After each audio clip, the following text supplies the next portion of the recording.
என்னாச்சு? ஏன் இன்னும் லேக்காவை காணோம்? அத்தை மனு, இதுக்கு மேல நீங்க இங்க இருக்க வேண்டாம். நீங்க 2 பேரும் ரூம்ல போயிருங்க. தமன்னா, இப்போது கொஞ்சம் நீ என்ன பிளான் போட்டிருக்கேன்னு சொல்ல. மனு, அந்த லாரா இருக்காங்கல்ல, அவங்க ஒரு பெரிய மேஜிக் பண்ணி என்ன சித்தார்த்த இந்த வீட்ல இருந்து வெளியில கொண்டு போறான், அதானே சொல்ல வர? ஷூ அத்தை, ஆமா அதேதான். ஆனா இந்த தடவை அது மிஸ் ஆகாது. நம்ம நினைச்சது நடக்கும். சொன்ன புரிஞ்சுக்கோங்க. சரி, அவ சித்தார்த்தா வசியம் பண்ண போறா.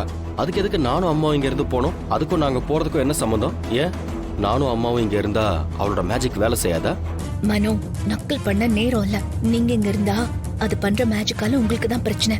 அதனாலதான் நான் போக சொல்றேன். ஆமாங்கா, தமன்னா சொல்றது உண்மைதான்க்கா. என்னமோ பண்ணி தொலைங்க, ஆனா எதுவும் உருப்படுற மாதிரி தெரியல. டேய் வாடப்பா. சரிம்மா, வாங்க. லேக்கா பாட ஆரம்பிச்சதும் நீங்க ஹெட்செட் போட்டுக்கோங்க. தமன்னா, நீ சொன்ன மாதிரி தான். அதுக்கு பாடுறதுக்கு லேக்கா வரணுமே முதல்ல.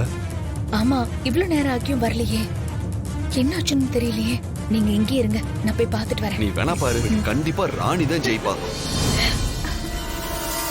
ஐயா, நான் என்னோட பாட்டை பாடி முடிச்சிடுறேன். அதுக்கப்புறமா அவங்க 2 பேரும் பாடட்டும். சரி. ஆதியில்லாத ஆனந்தம், அந்தம் இல்லாத ஆனந்தம், குருநாதன் தந்த ஆனந்தம். பொம்மலாட்டந்தா இந்த வாழ்க்கையே பூமியில் மேடையில் தினம் தினம் ஆசை நூலிலே ஆட வைப்பது ஆதிசக்தியின் அருள் வரம். தங்களது தங்களது தோம் தங்களது தங்களது தீம் தல்லாங்கு தக்கதி மீத தோம் தத்தோம். என் தமன்னா மட்டும் தனியா வரா? அந்த இச்சாதாரிய காணுமே. பிரமாதம், சூப்பர்.